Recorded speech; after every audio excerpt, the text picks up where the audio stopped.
ಇವಾಗ ಗಂಟ್ಲಲ್ಲಿ ಬಂದೈತೆ ಅಂತ ಹೇಳಿದ್ರು. ಅಸಲು ಹೊಟ್ಟೆ ಹಸಿತಾ ಇರಲಿಲ್ಲ. 3 ತಿಂಗಳು ಊಟ ಬಿಟ್ಬಿಟ್ಟು ವರ್ಷದ ಮೇಲೆ ಮತ್ತೆ ಸಣ್ಣಗೆ ಬಂದೈವಿ ಅಂತ ಹೇಳ್ಬಿಟ್ಟು ಮತ್ತೆ ಒಂದು ಆರಕ್ಕಿದ್ರು. ಆ ಎಂಡೋಸ್ಕೋಪಿಯಿಂದ ನಮಗೆ ಕ್ಯಾನ್ಸರ್ ಐತೆ ಅಂತ ಗೊತ್ತಾಗಿತ್ತು ಹೊಟ್ಟೆಯಲ್ಲಿ. ಆಯುರ್ವೇದದಲ್ಲಿ ಏನಾದರೂ ಕಡಿಮೆ ಆಗುತ್ತೆ ಏನಂತ ಹೇಳ್ಬಿಟ್ಟು ಇಲ್ಲಿ ಬಂದಿದ್ದೆ. ನಮಸ್ತೆ, ಧನಲಕ್ಷ್ಮಿ, ಪೆನುಗೊಂಡ, 40, 3 ವರ್ಷ ಕೆಳಗೆ.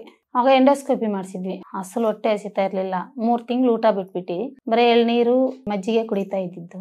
ಏನಾಗೈತೆ ಅಂತ ಹೇಳ್ಬಿಟ್ಟು ಎಂಡೋಸ್ಕೋಪಿ ಮಾಡಿಸಿದ್ವಿ ಅನಂತಪುರದಲ್ಲಿ. ಆ ಎಂಡೋಸ್ಕೋಪಿಯಿಂದ ನಮಗೆ ಕ್ಯಾನ್ಸರ್ ಐತೆ ಅಂತ ಗೊತ್ತಾಗಿತ್ತು. ಅವರು ನಮ್ಮನ್ನ ಕರ್ನೂಲ್ಗೆ ಕಳಿಸಿದ್ರು. ಅಲ್ಲಿ 1 ವರ್ಷ ಎಲ್ಲ ಕೀಮೋಗಳಿಕ್ಕಿ ಆಪರೇಷನ್ ಮಾಡಿದ್ರು. ಆಪರೇಷನ್ ಆದ್ಮೇಲೂ ಮತ್ತೆ 1 ವರ್ಷ ಇಲ್ಲಿ ಏನೂ ಇಲ್ಲ, ಸುಮ್ಮನೆ ಚೆಕಪ್ ಹೋಗ್ಬಿಟ್ಟು ಬರ್ತಾ ಇದ್ವಿ. ವರ್ಷದ ಮೇಲೆ ಮತ್ತೆ ಸಣ್ಣಗೆ ಬಂದೈವಿ ಅಂತ ಹೇಳ್ಬಿಟ್ಟು ಮತ್ತೆ ಒಂದು ಆರಕ್ಕಿದ್ರು. ಮತ್ತೆ ಬರುತ್ತೇನೋ ಅಂತ ಹೇಳ್ಬಿಟ್ಟು ಕಳ್ಸಿದ್ದಾರೆ ಮನೆಗೆ. ಇದು ಯೂಟ್ಯೂಬಲ್ಲಿ ನೋಡ್ಬಿಟ್ಟು ಇಲ್ಲಿಗೆ ಬಂದಿತ್ತು. ಇವಾಗ ಏನಾದ್ರೂ ತಗೊಂಡ್ರೆ ಏನಂದ್ರೆ ಕಡಿಮೆ ಆಗುತ್ತೇನೋ ಅನ್ನೋ ಒಂದು ನಂಬಿಕೆ. ಇದು ಅಂತ ಗೊತ್ತಾಗದೆ ಮುಂಚೆ ಏನು ಕೊಡ್ಸಿಲ್ಲ. ಗೊತ್ತಾದ್ಮೇಲೆ ಕರ್ನೂಲ್ಗೆ ಹೋಗಿ ಕೀಮೋ ಕೊಡ್ಸ್ಕೊಂಡಿದೀವಿ. ಆಪರೇಷನ್ ಆಗೈತೆ ಹೊಟ್ಟೆಯಲ್ಲಿ. ಇವಾಗ ಗಂಟ್ಲಲ್ಲಿ ಬಂದೈತೆ ಅಂತ ಹೇಳವ್ರೆ.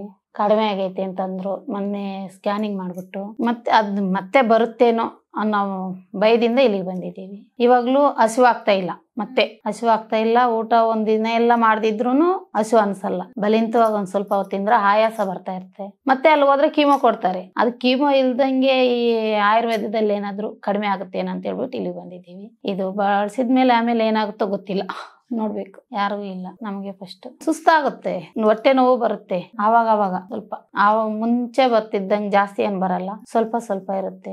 ನೋವಿಗೆ ಏನ್ ನಿದ್ದೆ ಬರುತ್ತೆ ಹೇಳ್ರಿ? ನೋವೇ ಸರೋಗುತ್ತೆ. ಸೊಂಟ ನೋವು ಜಾಸ್ತಿ ಇರುತ್ತೆ, ಒಳ್ ನೋವು ಇರುತ್ತೆ. ಆ ನೋವಿಗೆ ಎಲ್ಲಿ ನಿದ್ದೆ ಬರುತ್ತೆ?